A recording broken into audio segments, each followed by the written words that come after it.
Tapi para hadirin Allah Subhanahu wa taala, ya. Kata Az-Zahabi rahimahullah, "Wa man anada aw kharaqa al-ijma' fa huwa ma'zur." Pakai zai, ma'zur. Barang siapa yang menentang, membangkang dan menyelisih ijma' ulama, maka dia berdosa. Ini yang dikatakan berdosa. Adapun kalau hanya menyelisih masalah khilafiyah, ijtihadiyah, maka tidak boleh kita sesatkan. Dan kita lihat, inilah pemahaman adab khilaf inilah yang diwarisi oleh para ulama Ahlus Sunnah sampai sekarang. Antum lihat, khilaf antara Syekh Albani rahimahullah dengan ulama Al-Mamlakah Al-Arabiyah Saudiyah, ulamanya Arab Saudi, banyak dalam banyak hal. Contoh, Syekh Albani menganggap orang kalau sami Allahu liman hamidah harus begini. Sementara ulama Saudi rata-rata sami Allahu liman hamidah harus begini. Syekh Albani menganggap kalau begini itu bid'ah. Paham? Pendapat dia ini bid'ah, itu pendapat Syekh Albani dan kita bilang beliau salah, itu ijtihad beliau. Namun beliau tidak pernah membid'ahkan orang yang sholatnya begini. Sami Allahu liman hamidah. Paham? Jadi tidak lazim orang yang terjerumus dalam suatu pendapat yang dianggap bid'ah kemudian orang yang menjadi ahlul bid'ah. Ini sebagai contoh saja.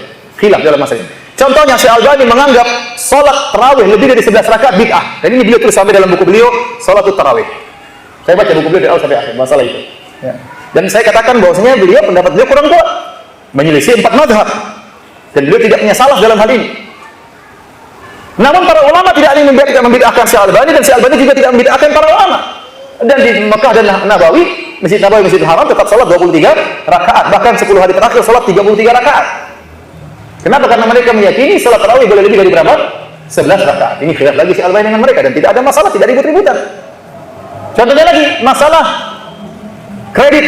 Menurut Syekh Albani tidak boleh jual dengan kredit dengan 2 harga. Menurut Syekh Albani itu riba. Sementara ulama Arab Saudi lain lagi pendapat mereka. Mereka mengatakan hadis Nabi sallallahu alaihi wasallam, "Man ba'a bai'ataini falahu awqasuhuma aw riba." Itu hadis, barang siapa yang menjual dengan 2 harga, maka harus dia menjual dengan harga yang termurah, kalau tidak dia terjerumus dalam riba. Kata para ulama di antara pendapat Ibnu Qayyim dan diikuti oleh mazhab yang lain, maksudnya adalah bai'ul inah. Tentunya ini masalah fikih, intinya boleh masalah kredit. Ya, kalau kita mau ribut-ribut masalah ini, kita akan tentukan dengan bilang ente sesat. Ini kredit riba. Siapa yang bilang? Syekh Albani. Ente neraka jahanam. Enggak boleh seperti itu. Kenapa? Karena ini masalah khilafiyah. Bukan masalah riba yang disepakati. Nah, kalau kita membesarkan masalah jadi besar, karena masalah riba jangan dianggap enteng. Ternyata masalah khilaf, dia menganggap itu bukan apa?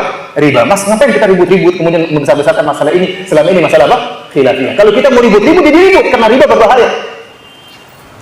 Contoh lagi, Syekh Albani berselisih dengan para ulama masalah cadar. Syekh Albani mengatakan tidak wajib apa? Memakai cadar. Ulama Saudi menganggap itu wajib memakai apa? Cadar. Masalah khilaf di antara mereka. Ini khilaf dengan Syekh bin Baz sangat banyak. Syekh bin Baz ditanya, siapakah mujaddid hadzal asr? Wahai Syekh bin Baz, siapakah pembaharu abad ini? Kata Syekh bin Baz, Al-Albani. Syekh Albani, Syekh bin Baz. Dengan penuh penghormatan kepada Syekh Albani. Bahkan mereka khilaf bukan cuma masalah fikih, bahkan mereka khilaf dalam masalah yang sangat berbahaya, yaitu masalah bolehkah Saudi menyewa tentara Amerika untuk turun di Arab Saudi untuk melawan Irak waktu itu. Ini masalah berbahaya, masalah keselamatan jutaan manusia. Karena menurut orang-orang Saudi, kalau Saddam Hussein sudah, semoga Allah merahmatinya, kalau dia meninggal Islam ya, kemudian kalau dia menyerang Kuwait sudah kalah, dia akan menyerang Saudi. Sementara Kuwait ya, orang-orang Muslim juga, tapi diserang oleh apa? Saddam Hussein. Maka menurut kebijaksanaan pemerintah Arab Saudi yang didukung oleh fatwa sebagai ulama, yaitu Syekh bin Baz, boleh kita minta tolong dengan orang yang kafir, yang musyrik dalam rangka untuk menolak apa? Kemudaratan. Ibarat ada orang masuk dalam rumah pencuri, ada polisi orang kafir, tidak apa kita minta tolong, itu ada pencuri. Meskipun polisinya orang apa? Kafir. Ini contohnya sederhana. Syekh Albani mengatakan tidak boleh. Dengan dalilnya, dengan perdebatan. Jadi ini masalah berbahaya, masalah tentang jutaan nyawa, jutaan manusia. Berakibat tentang pertumpahan darah. Toh mereka berbeda pendapat, mereka saling menyayangi. Nah, untuk berbeda pendapat masalah dari jari gerak atau tidak ada yang mati. Mau gerak-gerak, mau enggak ada yang mati. Ini kalau salah berfatwa bisa menimbulkan banyak yang meninggal dunia. Paham? Ternyata mereka saling apa? Menyayangi. Jadi hatinya harus lapang. Masa masalah memilih, boleh memilih atau tidak, kemudian ribut, gontok-gontokan, sesat menyesatkan, dituduh dukun, dituduh macam-macam. Sampai ada yang nuduh dukun. Ini tahu nggak masa depan? Kenapa bilang nanti kalau ini yang terpilih kemudian begini-begini? Emang dia dukun sejak masalah lagi ke dukun masalah begini. Nggak tahu pernah belajar masalah kaidah akhafudz dzararain, tahu atau tidak masalah kaidah tersebut?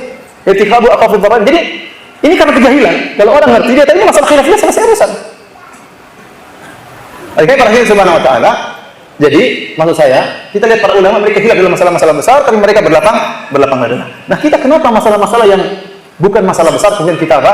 harus ribut. Nah, kalau kita berselisih, bantah, boleh bantah, tidak apa-apa, kita bantah dengan ilmiah, dengan menghormati saudara kita. Kita tahu saudara kita di atas sunnah, kita tahu saudara kita membantah ahlul bid'ah, kita tahu saudara kita berjuang, mungkin bahkan nyawanya terancam gara-gara membantah ahlul bid'ah. Kemudian kenapa kita sesatkan sendiri? Dia punya salah, mungkin salah.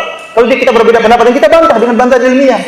Tidak harus mencela, mencap sesat dan macam-macam. Ini orang tidak ngerti adab khilaf.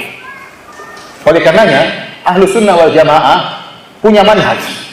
Manhaj dalam berakidah diantaranya manhaj dalam masalah khilafiyah. Apa itu manhaj ahlu sunnah wal jamaah? Toleransi dalam masalah khilafiyah, berlapang dada, menghormati pendapat yang lain, boleh menyalahkan tapi tidak boleh sesatkan.